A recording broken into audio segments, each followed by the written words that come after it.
Sejam todas e todos muito bem-vindos ao DFM, a rádio do Colégio Dinâmico. Eu estou aqui com o professor Carlúcio e hoje nós temos uma novidade para vocês. Estaremos com um programa falando sobre atualidades e, o melhor, como utilizar o conhecimento em sala de aula para entender o mundo à nossa volta. A gente sempre vai trazer uma manchete, uma notícia e discutir sobre o assunto com base nas teorias e nos pensamentos que a gente desenvolve em sala de aula. O professor Carlúcio vai trazer aqui pra gente sempre uma notícia interessante pra gente começar a debater e refletir sobre isso. Professor?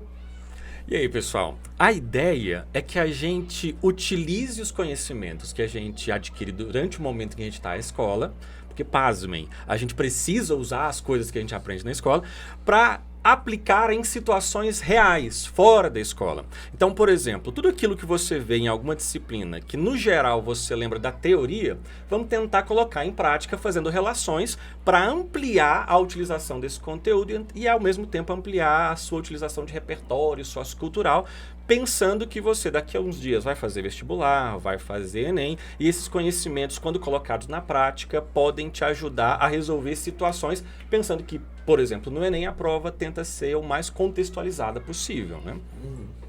Isso está dentro de diversas provas. A prova de Ciências Humanas traz alguns acontecimentos da atualidade, além da clássica redação, que também está dentro desse contexto, mas a prova inteira é uma prova que envolve conhecimentos práticos, né? E entender a realidade a partir, então, das teorias se torna uma tarefa muito importante. Só para a gente entender como é que isso aqui vai funcionar, quando a gente está estudando e ampliando o nosso repertório para tentar fazer essas relações intertextuais, é interessante que a gente tente ampliar esse repertório por eixos. Existem vários eixos que podem nos dar subsídio para fazer uma argumentação um pouco mais profunda e deixar os nossos argumentos com uma base mais sólida para que eles tenham mais força quando a gente precisa defender um posicionamento. No tema de hoje, a gente vai tentar discutir um pouco um repertório social que está relacionado a 4 eixos. O primeiro, educação, saúde, cultura e comportamento, economia e desenvolvimento. Sabe aquele pessoal que fica tentando adivinhar o que vai cair na prova? Muito melhor do que tentar adivinhar é investir no conhecimento desses eixos, porque independente da coisa que cair na sua prova, você tem um repertório que pode te ajudar a resolver esses problemas.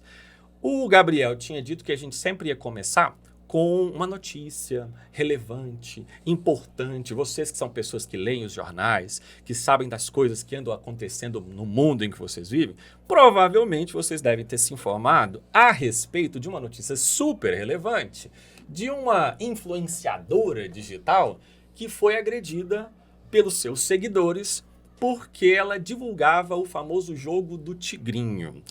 Para quem não sabe o que é o jogo do tigrinho, é um jogo de apostas online, em que as pessoas aplicam uma determinada quantia de dinheiro e esperam, em troca, receber um prêmio. Só que como ele é considerado um jogo de azar, a possibilidade de esse prêmio ser recebido pela pessoa que faz a aposta é mínima. E não existe uma regulamentação para isso. Como é que a gente vai começar essa nossa discussão? Pensando que essa moça foi agredida, a gente precisa pensar o seguinte: ela tem algum tipo de responsabilidade sobre as pessoas que apostam e perdem dinheiro nisso e estão a culpando porque foi ela que divulgou? Isso, o que você acha, Gabriel? Ela tem alguma responsabilidade sobre isso? Olha, é claro que não justificando de nenhuma maneira a violência que ela sofreu, né? É injustificável essa violência, mas pensando no ato em si de divulgar o jogo, existe uma certa responsabilidade, né? É uma responsabilidade que pode ser indireta em algumas análises, algumas perspectivas, mas tem uma certa responsabilidade com relação a como as pessoas são influenciadas. Olha o nome da profissão dela, né? Ela é influencer, influenciadora. Então, as informações que ela traz nas redes sociais influenciam o comportamento das pessoas e podem induzir as pessoas a entrarem nesse tipo de enrascada, né? Além de que ela está induzindo as pessoas a praticarem uma prática ilegal, porque os jogos de azar no Brasil não são regulamentados, eles não são legalizados por lei, né? Na verdade, eles são proibidos desde 1946, né? O governo Dutra proibiu os jogos de azar no Brasil, os cassinos, porque antes tinha cassino no Brasil, já existia o cassino no Brasil, tá, gente? Existiu o cassino no Brasil durante o período da Era Vargas, principalmente, foi quando teve o boom dos cassinos. Mas desde 46 a gente tem essa proibição. E mesmo que, claro, as práticas ainda continuem ali, clandestinamente alguma ou outra, mas é ilegal. Então ela está tendo aí um comportamento, no mínimo, duvidoso. Então, eu te perguntei isso, não porque eu quero que a gente decida se ela tem alguma responsabilidade ou não, mas é porque o fato de a gente poder argumentar nesse sentido de que ela pode ter ou não responsabilidade, nos leva para a segunda parte dessa nossa discussão. Você até comentou que os jogos são ilegais e que esse tipo de influência poderia, então, não ser adequado, visto que eu estaria influenciando alguém a fazer alguma coisa para a qual não existe regulamentação.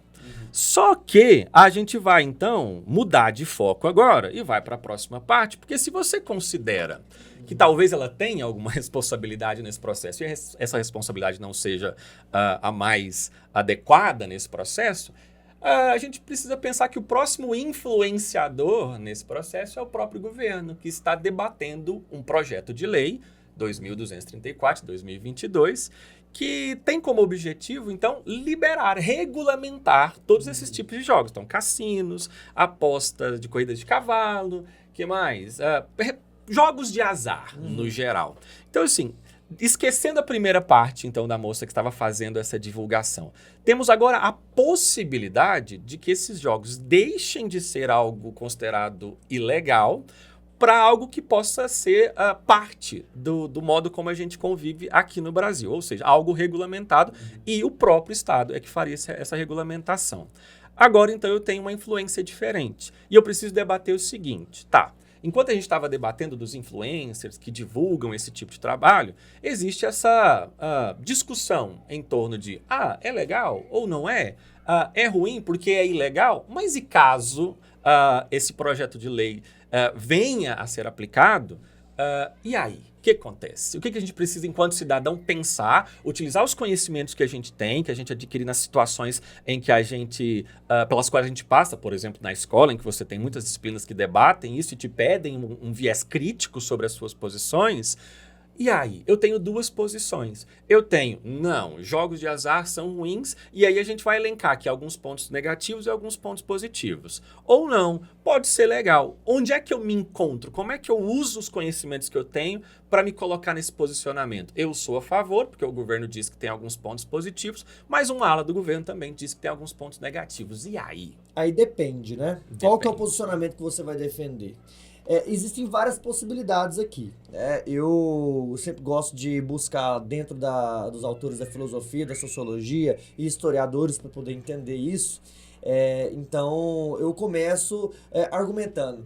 Se caso o camarada quer defender a ideia de que eu posso ter a liberdade para poder jogar esses jogos, porque eu sou um indivíduo, que o Estado não tem que interferir na forma como eu vou controlar minha própria vida, e que então deveria ter, sim, a legalização desses jogos.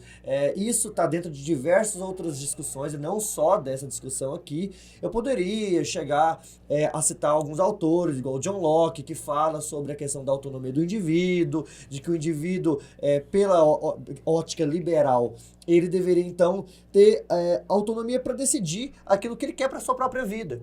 E que o Estado, enquanto um agente inibidor de ações, ele também se torna um agente opressivo, né? E o Estado não serviria para isso. O Estado serviria para garantir algumas regras básicas para as pessoas não ferirem a liberdade umas das outras. Mas aí, com o próprio argumento do Locke, você pode pensar, mas esses jogos de azar não podem ser uma possibilidade das pessoas conseguirem ter uma brecha para ferir a liberdade umas das outras? Né? Ou até mesmo a propriedade umas das outras, porque a propriedade é algo importante também nessa leitura, né? E aqui o que está lidando é propriedade, porque você está apostando dinheiro, que é uma simbologia da propriedade da pessoa, né, a propriedade material, e ela passa a ficar vulnerável dentro desse esquema. Além de que esse aproveitar não é só de pessoas que vão ser ludibriadas, que vai passar a perna nessa pessoa, mas também tem o fato de que existe sim, e isso a psicologia mostra, uma certa dependência com os jogos de azar. Você vai aproveitar de uma dependência psicológica que as pessoas têm, né? Ou seja, de algo que deveria ser tratado como saúde pública mesmo, saúde mental, e vai aproveitar disso para ganhar dinheiro, né? O quão moral isso é também, porque além da questão da legalidade, a gente também pode discutir a questão da moralidade, né? O quão moral isso é, eu aproveitar de qualquer tipo de situação para ganhar dinheiro. Então existem várias nuances que a gente pode trazer aqui. Eu acho que 2 pontos de vista principais a gente pode tentar abordar no sentido de, primeiro, eu tenho as minhas liberdades individuais. Ou seja, se eu, por exemplo, opto por apostar e investir o meu dinheiro, isso seria uma coisa que diz respeito a mim e a minha liberdade de escolha. No entanto, a gente pode pensar também na necessidade de uma força regulamentadora que tenta manter a harmonia social. Quem seria essa força regulamentadora? Neste momento, o Estado. E aí eu posso usar essa informação tanto para argumentar a favor da liberação dos jogos de azar, quanto eu posso usar para argumentar contra. Vamos pensar sobre repertório sociocultural que você usa para sustentar um argumento. O mais importante não é a fonte que você usa para fazer essa argumentação, mas a relação que você faz. Então você pode usar a mesma fonte para fazer 2 argumentações diferentes. Por exemplo, se eu entendo que o Estado deve ser responsável por manter a ordem e eu sou contra a liberação dos jogos de azar, eu posso dizer então que o Estado deve intervir para que se mantenha a proibição e se mantenha a ordem, o que vai evitar problemas relacionados à saúde mental, no sentido de pessoas que podem se tornar jogadores compulsivos, acabar também criando problemas sociais, como aumento da criminalidade, que a gente vai ver daqui a pouco mais detalhadamente. Então o Estado seria esse cara que vai regulamentar. Se eu sou a favor e eu acho que o Estado, que os jogos de azar devem ser liberados, eu posso usar o mesmo argumento de que o Estado é a parte regulamentadora da harmonia social e garantidora dessa harmonia para dizer, não, as pessoas querem jogar, só que eu preciso de alguém que regulamente esse jogo para evitar problemas. Então, o Estado deve sim liberar, porque aí será possível que ele possa fazer a regulamentação desses jogos e eles não serão feitos de forma ilegal, como tem sido feito atualmente. Então, assim, o importante não é, de fato, não é que o repertório não seja importante. Ele é importante, mas mais importante do que o próprio repertório é qual é a relação que você faz entre o repertório e o seu argumento para relacioná-lo ao tema. Vamos supor que a gente está debatendo aqui o tema, se a gente libera ou não libera, ou a gente apoia ou não apoia a regulamentação dos jogos de azar no Brasil. Então você teria essas 2 possibilidades, de sim, eu apoio, ou não, eu não apoio, e você tem subsídio nesse repertório para defender tanto a liberação, a regulamentação, quanto a manutenção dessa proibição que existe até agora no momento.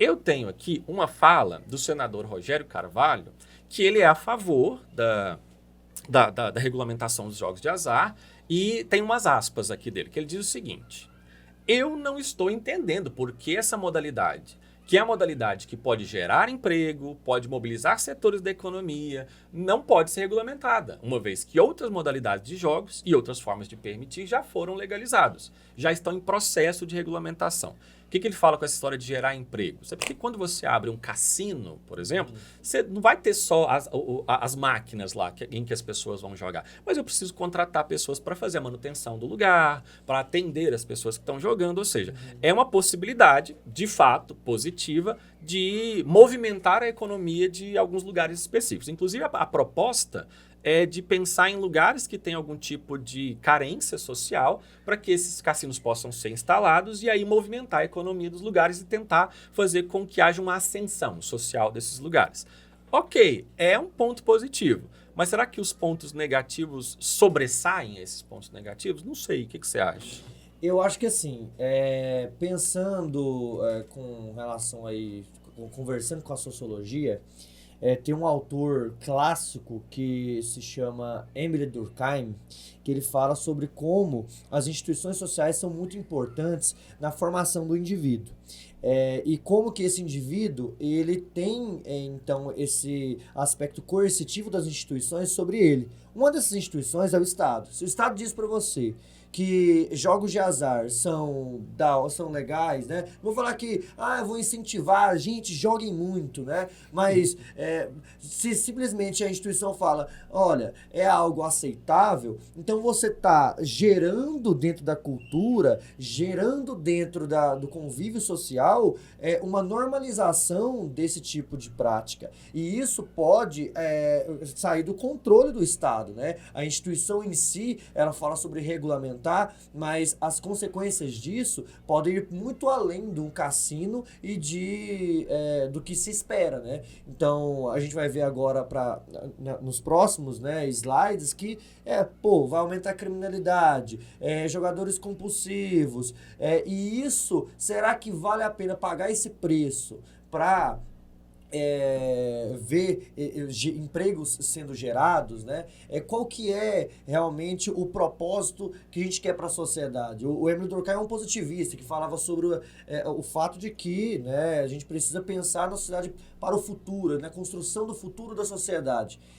E que futuro que é esse que a gente quer, né? Então, há uma possibilidade de argumentação aí também. Vamos pensar, então, na ala do governo que não está muito favorável a essa regulamentação. Então, eu tenho aqui algumas aspas também de alguns senadores que se posicionaram contrários à matéria, e um deles diz o seguinte: o governo não tem estrutura nenhuma para fiscalizar as apostas eletrônicas. Quanto mais os cassinos, os bingos, que já não deram certo no Brasil, como você mencionou, eles foram proibidos porque já havia o funcionamento de cassinos no Brasil. No Rio de Janeiro foram tomados pelo crime. O que acontece, por exemplo, quando há a proibição e talvez pudesse ser um desses problemas, né? Por que houve essa proibição? Porque a gente tem efeitos negativos, como você já mencionou, o fato de que algumas pessoas podem se tornar jogadores compulsivos. Aí, de novo, vamos pensar o seguinte, tá, eu tenho essa liberdade individual, se eu quiser me tornar um jogador compulsivo, tudo bem, sou eu que estou pensando nisso, vamos pensar nisso.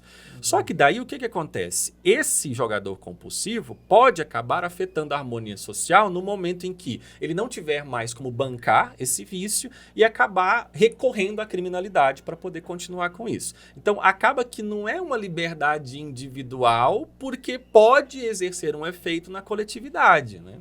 Com certeza. Se a gente pensar até em outros autores, né, e em como os cassinos vão ser construídos, né, não vai ser o governo, não vai ser o Estado que vai financiar isso, vamos construir cassinos estatais. Isso vai ser feito por grandes empresas, né? E algumas leituras sociológicas podem trazer essa perspectiva de que talvez isso seja somente uma instrumentalização das empresas para aumentar ainda mais a exploração das classes mais baixas, né? É uma possibilidade de argumentação que está dentro das teorias de Marx, está dentro das teorias da Escola de Frankfurt, né? Qual que é realmente o impacto coletivo disso? Não só o Marx, mas também o Durkheim que eu tinha comentado, fala sobre essa questão de que o coletivo determina o indivíduo, né? Então, é claro que não dá para você pensar um indivíduo totalmente desconectado do coletivo, né? Segundo esses autores. Então, é uma possibilidade de análise. Já o Max Weber, ele já vai pensar de forma diferente, né? O Max Weber vai pensar a partir do ponto de vista de que o indivíduo e suas ações sociais constroem a coletividade. Mas mesmo Weber, ele entende que o Estado, como aquele que detém o poder político, o único que pode utilizar da força física, a burocracia, ele tem uma certa responsabilidade com relação às pessoas. Então, em vários pontos que a gente analisa, a gente pode entender que os jogos de azar serem tornados normalizados pela figura do Estado pode acarretar diversas consequências à coletividade e que vão fugir do controle da própria instituição, que é o Estado. Vamos pensar, então, como é que a gente pode usar os nossos repertórios socioculturais, as coisas que a gente aprende enquanto a gente está na escola, para manter uma argumentação mais sólida, para dar subsídios para a sua argumentação, independente de qual seja o seu posicionamento. Se você é a favor da regulamentação dos jogos, você precisa de repertório que banque esse posicionamento para que você possa ser persuasivo o suficiente para convencer as pessoas a acreditarem nisso. Se você é contra a regulamentação, a mesma coisa. Eu preciso ter uma argumentação sólida, baseada em um repertório sociocultural pertinente, que também funcione como um instrumento para convencer as pessoas de que você está certo. A gente tem aqui duas falas do Immanuel Kant, que a primeira diz o seguinte: a liberdade, quando não regulada por leis morais, pode levar ao caos e à destruição. De novo, acho que a gente consegue usar essa mesma referência para argumentar tanto a favor quanto contra. Vamos pensar o seguinte, que ele está dizendo, olha, se a liberdade for... Não tiver um limite para essa liberdade, ou não tiver uma força regulamentadora dessa liberdade, eu posso ter o caos. Se cada um faz o que quer dentro de uma sociedade, isso pode levar ao caos. Se eu sou contra a regulamentação dos jogos de azar, o que eu posso dizer? Ok, a liberdade de fazer uma coisa como, por exemplo, apostar em cassinos ou em jogos online, ela pode causar problemas para a harmonia social. Então é importante que a força regulamentadora do Estado esteja aqui no sentido de proibir essa prática que pode ser prejudicial. Então a gente pode usar o Immanuel Kant como repertório para argumentar contra.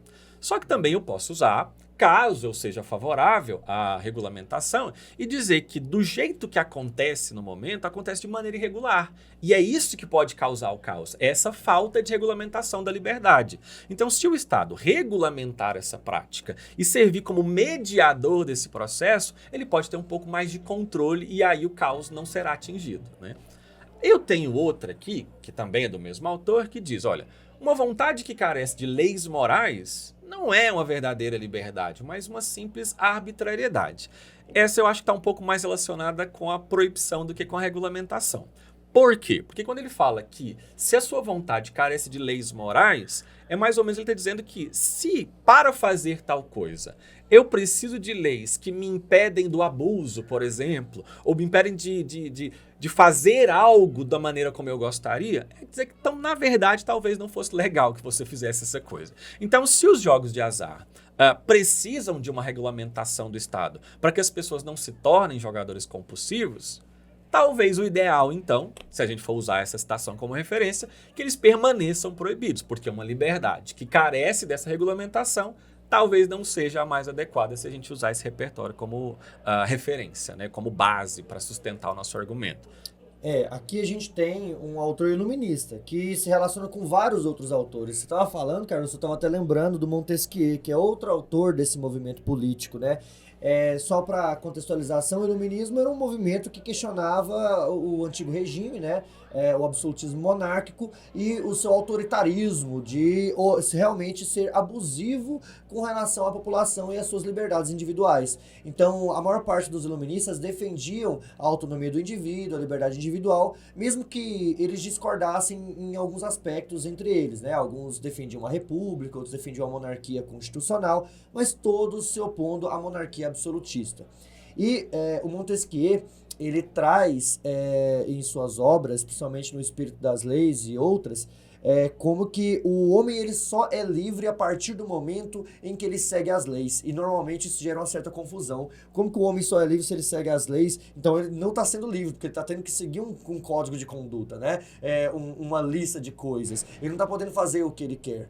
Entretanto, o que o autor quer dizer com isso é que quando eu sigo as leis, eu tenho a segurança dada pelo Estado de que aquilo que eu estou fazendo não vai me ferir ou ferir os outros e está sendo controlado por aquele que deveria fazer esse controle, que é a instituição do Estado, né?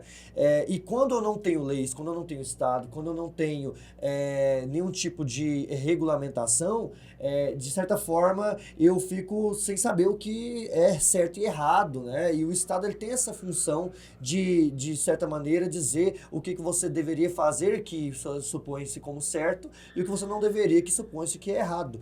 né? No sentido de que o Estado ele tem que existir, né? Porque o liberalismo, por mais que defenda, e o iluminismo, né, defendam que o Estado não deve ser abusivo contra a população, mas defende que ele deve existir, como aquele que traz as regras do jogo. Ou seja, ele traz como que a gente vai jogar o jogo da vida.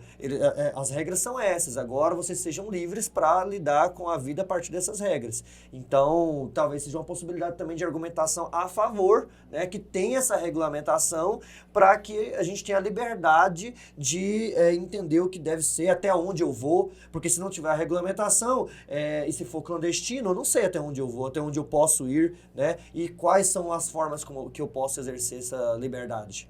Vou só fazer um parêntese aqui rapidinho para você que está assistindo a esse vídeo nesse momento, prestar atenção em alguns aspectos da nossa fala aqui nesse momento.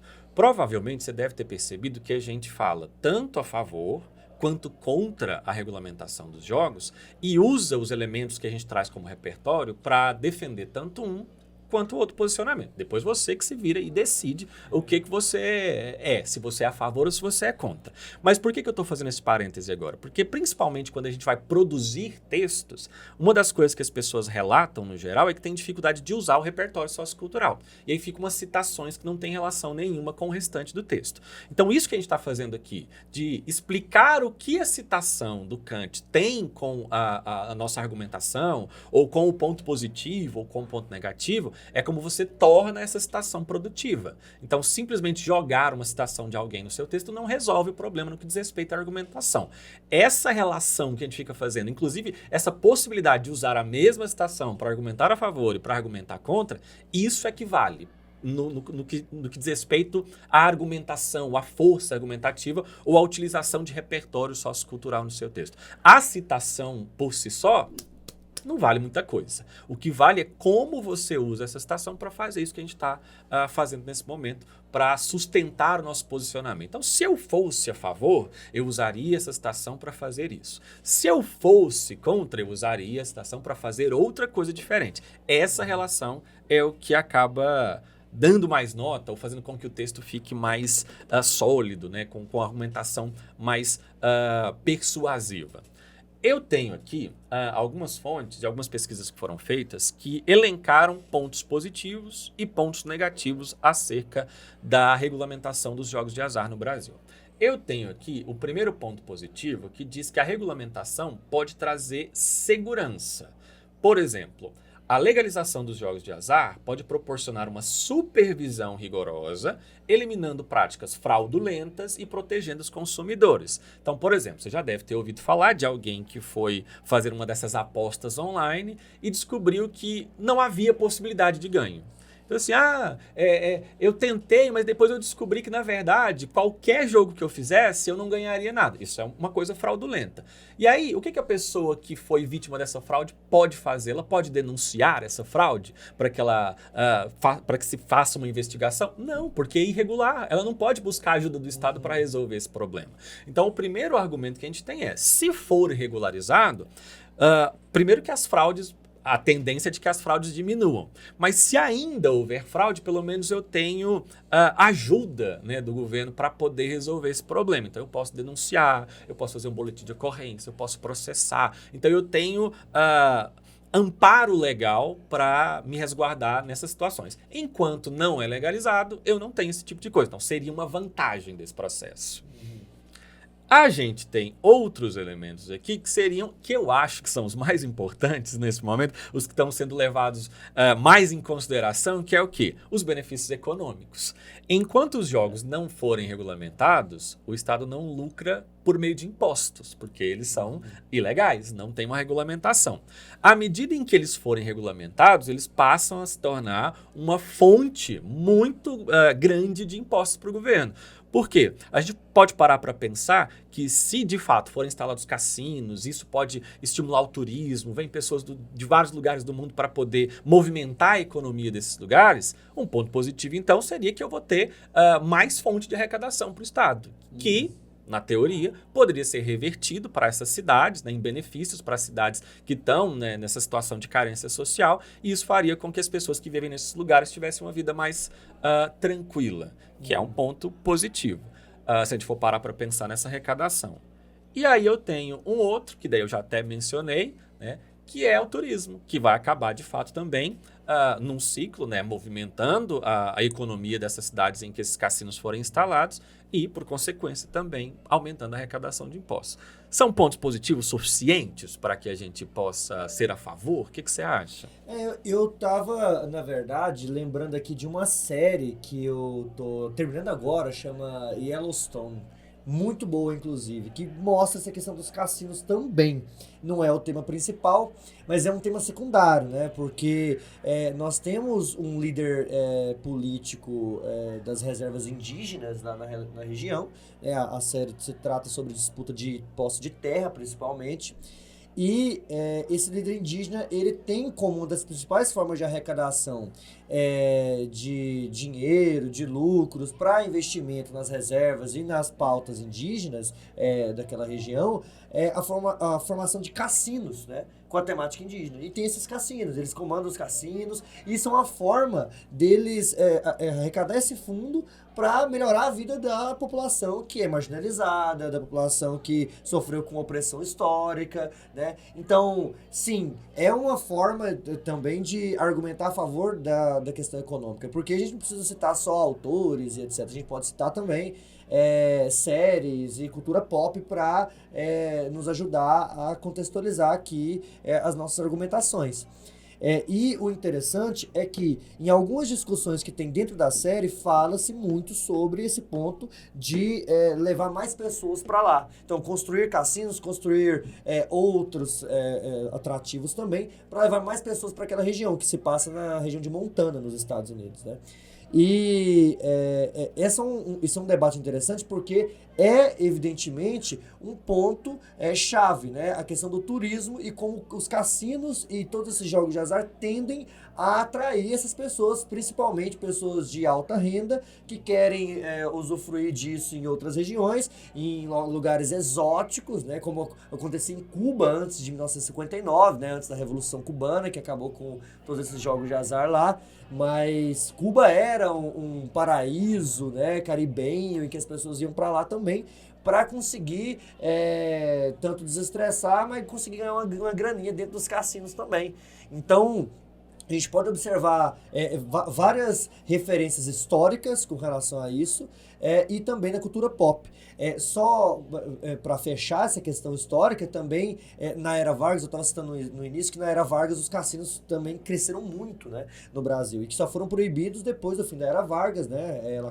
A Era Vargas acaba em 45, junto com a Segunda Guerra. Em 46 a gente tem a proibição no governo Dutra, no início do governo Dutra. Então, durante a Era Vargas, tinha um monte de cassino. E os discursos de Vargas com a população, a ideia de se aproximar, aquela ideia do populismo, fazia com que tanto ele controlasse a população em quesito social, de não se revoltar contra os problemas sociais que eles enfrentavam, de ver Vargas como um aliado, e os cassinos também podem ser vistos como um pão e circo, né? Como uma forma de fazer com que as pessoas não percebam os problemas sociais, porque eles estão muito ocupados tentando recuperar talvez a grana que perderam no cassino, ou então tentando ganhar uma grana ali, né? É uma forma também de pão e circo, fazendo aí uma referência à política da Roma Antiga, né? Então, todos esses tipos de alusões e de análise também podem ser usadas aqui. Eu acho que vale a pena deixar claro que esse tipo de jogo entra na categoria de lazer, né? Então, lazer é um direito de todo ser humano, né? Você não pode só trabalhar. Lazer faz parte da vida de qualquer um. O que talvez possa se tornar um problema é quando esse lazer ultrapassa esse nível de lazer e passa a se tornar uma compulsão, que daí seria o efeito negativo. Mas eu acho que convém mencionar que esses argumentos que a gente falou aqui agora, sobre os argumentos que a gente falou aqui agora, são argumentos legítimos. Ok, eu acho que vale muito a pena se pensar na arrecadação, acho que vale a pena na movimentação da economia, só que daí a gente precisa se posicionar criticamente, né? Eu tenho pontos positivos e eu tenho pontos negativos. O que pesa mais nesse processo? Aí você se vira e decide aí você, tá? Eu tenho aqui uma menção ao Goethe, né? Que tem uma citaçãozinha aqui que diz o seguinte: olha, ninguém é mais escravo do que aquele que se considera livre sem o ser. Aí eu acho que a gente já vai precisar aprofundar um pouco as nossas discussões aqui.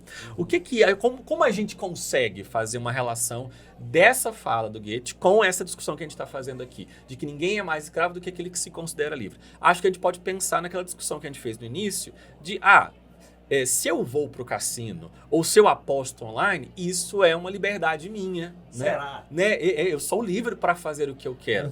Mas será que de fato essa é uma liberdade sua ou você acha que você está livre para fazer? Então se você volta lá no cassino porque te deu muita vontade de apostar mais um pouco e gastar mais um pouco do seu dinheiro, ou gastar o dinheiro que você compraria comida, mas para apostar de novo, será que você é livre de fato para fazer isso? Ou você só acredita que está fazendo isso motivado pelo livre-arbítrio? Ou existe uma força maior que te controla nesse processo? Usando um espantalho, e se a gente usar esse mesmo argumento para falar sobre drogas? Não né? é? Então o cara, ele vai lá e usa a droga, ele tá livre, então, para poder ir lá e usar a droga, sabe? Parece um pouco contraditório. Isso me lembrou muito os estoicos, né? Os estoicos da Grécia e da Roma Antiga falavam sobre essa questão de dominar a si mesmo, de racionalizar a vida, né? De pensar sempre as suas ações e sempre avaliar criticamente seus pensamentos de maneira racional, você não se deixar levar pelas emoções, porque aquele que se deixa levar pelas emoções são escravos das suas emoções e escravos dos seus próprios desejos, né? E essa ideia de ser escravo do seu próprio desejo aparece em vários autores, né? Até o Kant, que a gente falou agorinha, né? Até Kant fala sobre isso, sobre a ideia de que o homem só é livre se ele faz aquilo que ele não quer, né? O que significa isso? Se eu tenho controle sobre mim mesmo para fazer aquilo que eu não quero, aí eu sou livre de verdade, né? Por quê? Porque eu tô dizendo para mim mesmo, não é o que eu desejo só que eu faço aquilo que eu acho que eu tenho que fazer, aquilo que eu acho que tem que ser feito.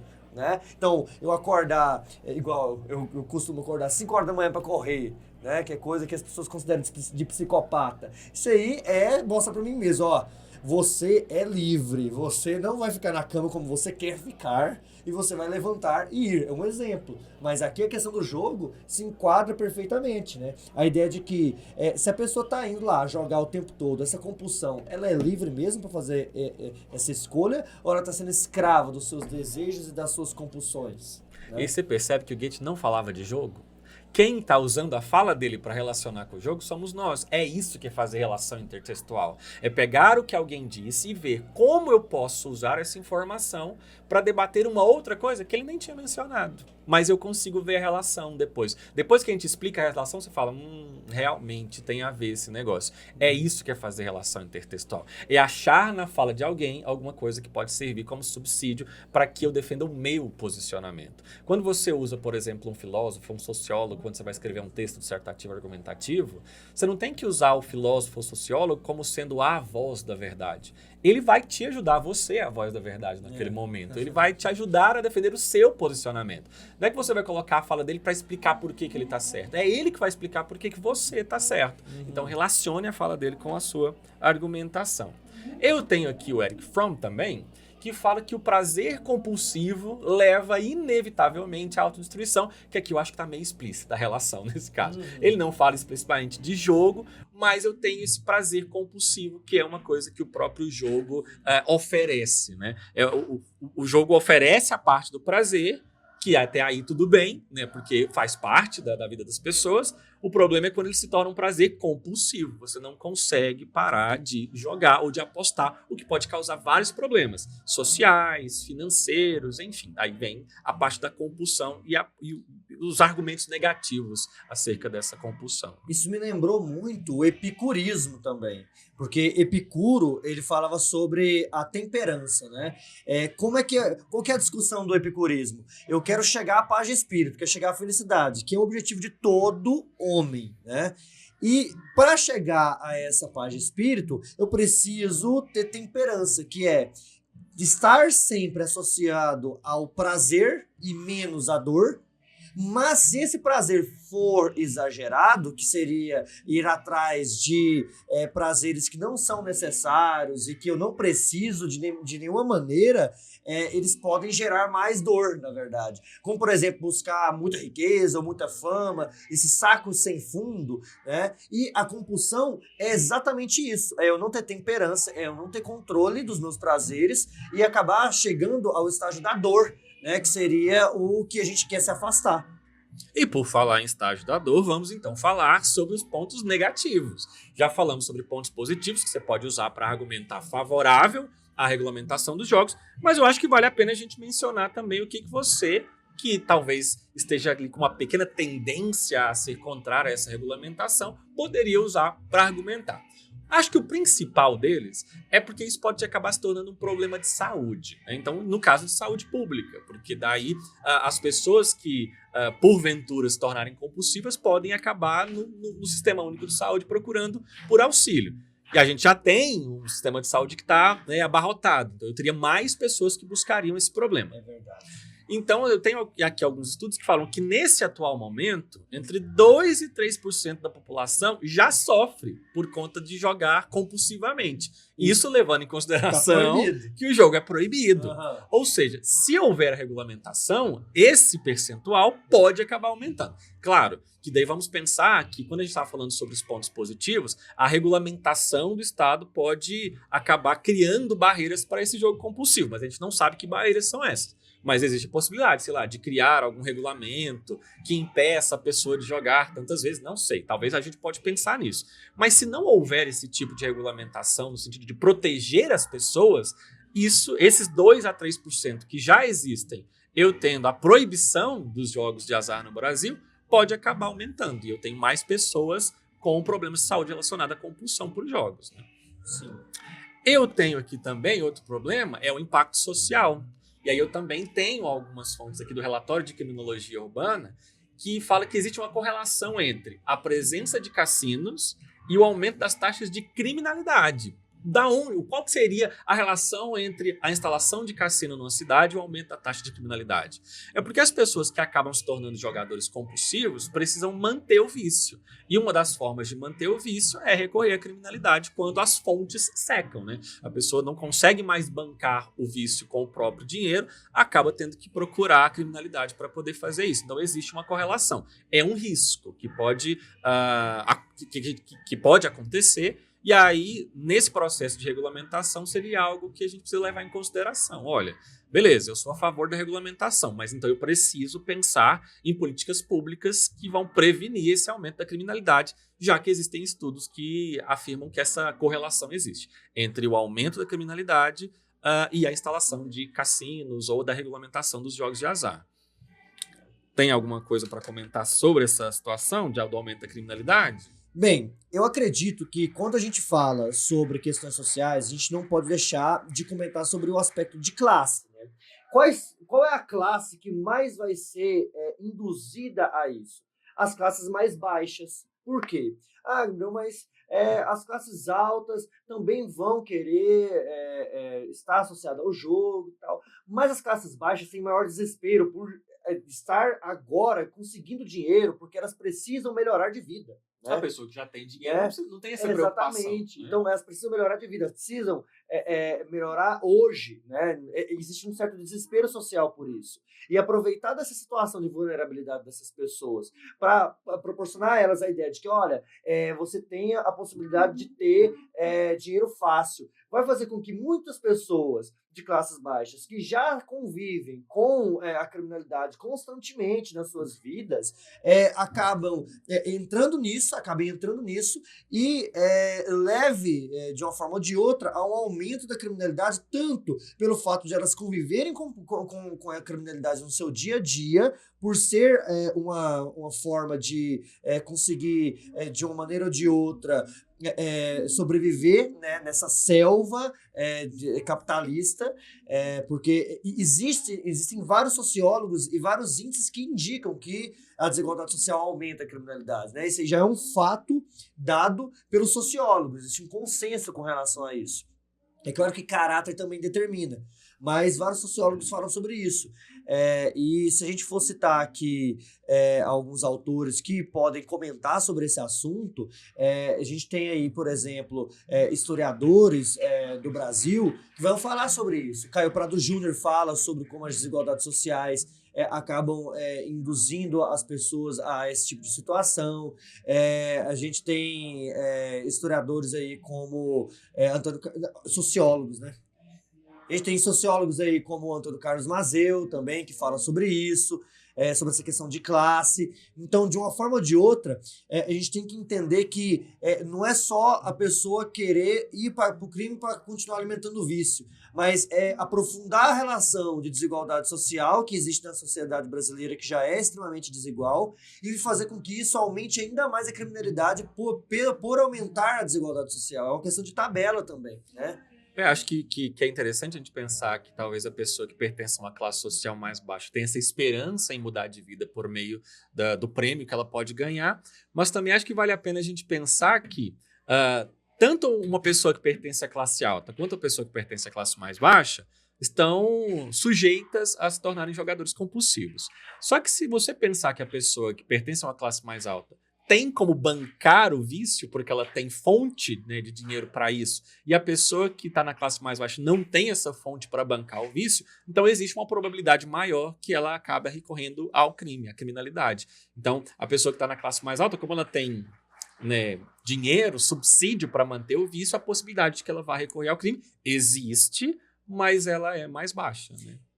A gente também pode citar artistas para falar sobre essas coisas. Artistas que têm propriedade. Por exemplo, tem um álbum muito importante da música brasileira, que inclusive a Unicamp já cobrou para estudo, para vestibulares, para ser aprovado e estar estudando na Unicamp, né, que é o álbum Sobrevivendo no Inferno, do Racionais MCs. É um grupo de rap clássico da história do Brasil, que nasceu no Capão Redondo de São Paulo, que fala como a criminalidade foi uma alternativa para muitos que não tinham outra possibilidade.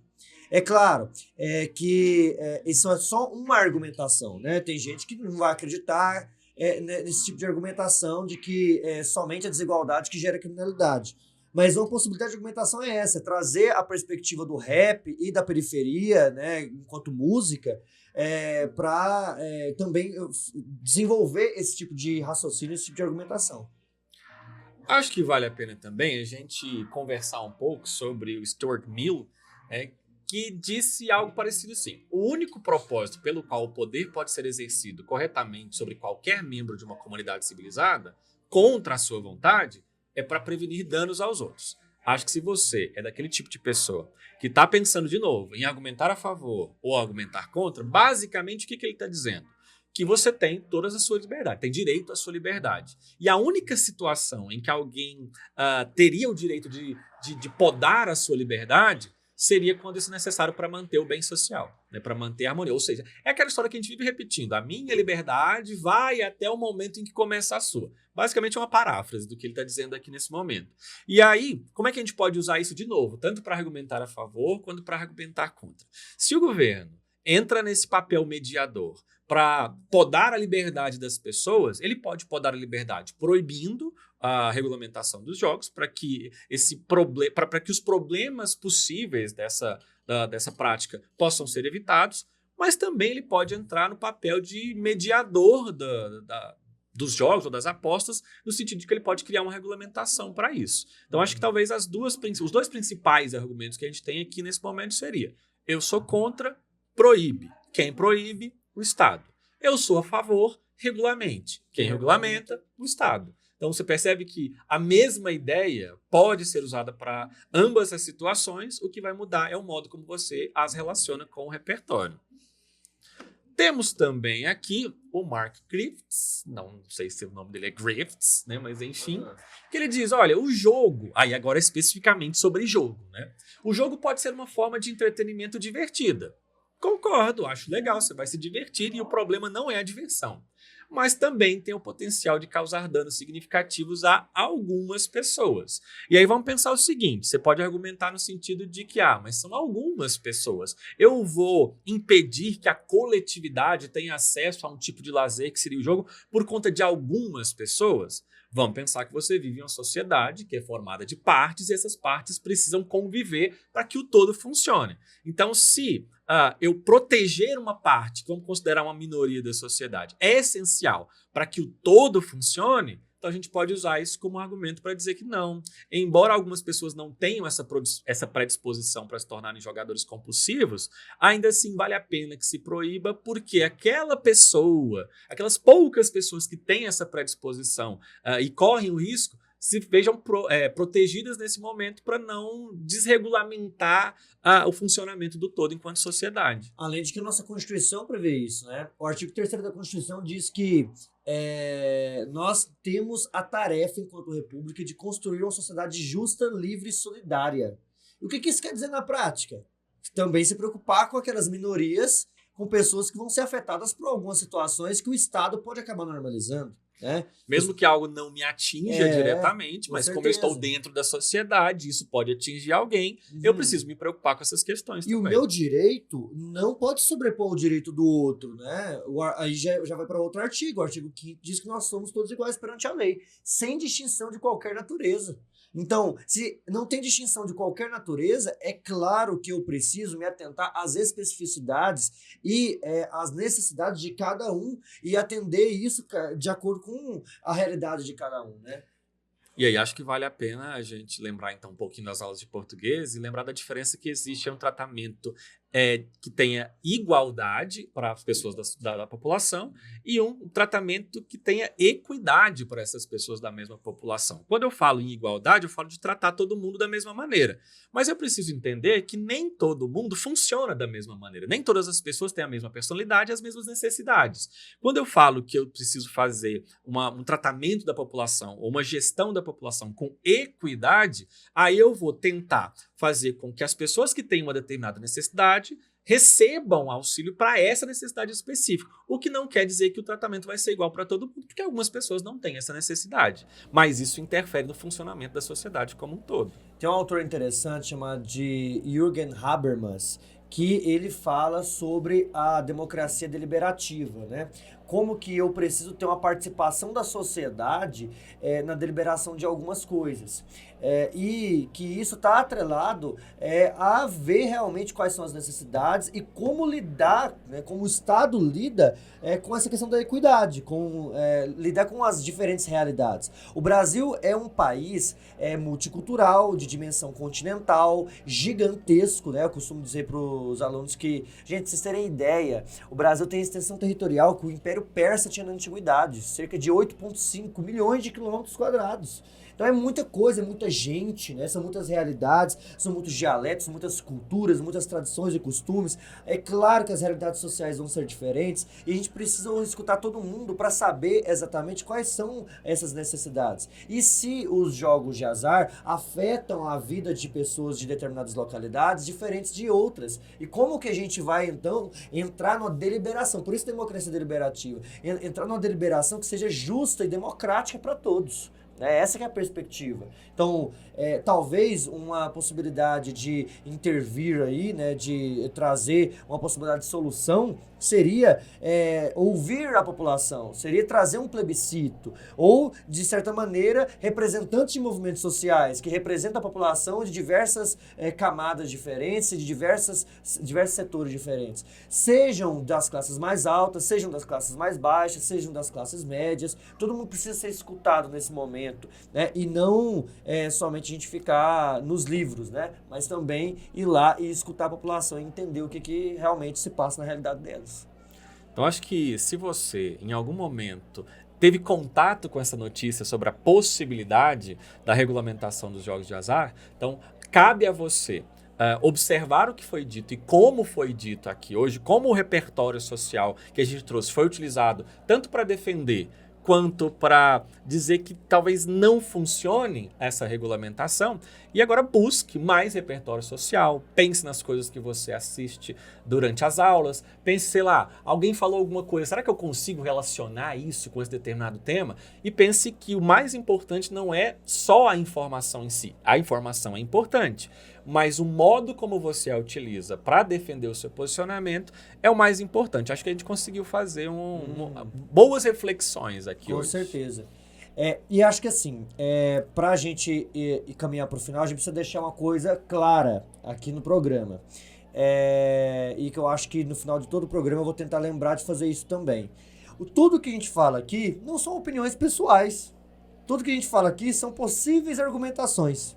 Nós somos simplesmente interlocutores que estamos trazendo a notícia e estamos argumentando de diferentes maneiras, formas como a gente pode entender a realidade, né? Aí, quem vai decidir sobre o que é verdade, o que deve ser feito, o que é certo, o que é errado, é você. Essa bucha é sua, me deixa na boa, né? Deixa o Carlos na boa. A gente não tá aqui para trazer uma opinião que é uma verdade absoluta, né? Como o Carlos já comentou anteriormente, né? Então, a ideia é justamente que vocês possam ter esse desenrolar de argumentações e não trazer verdades absolutas para vocês acreditarem de forma cega. Muito pelo contrário, tenham raciocínio crítico, pensem por si mesmos e questionem, principalmente o que a gente fala aqui, né? Tudo, mas principalmente o que a gente fala aqui também. Acho que vale a pena deixar claro que quando a gente faz essas argumentações aqui, não é para que você use as argumentações para compor o seu repertório,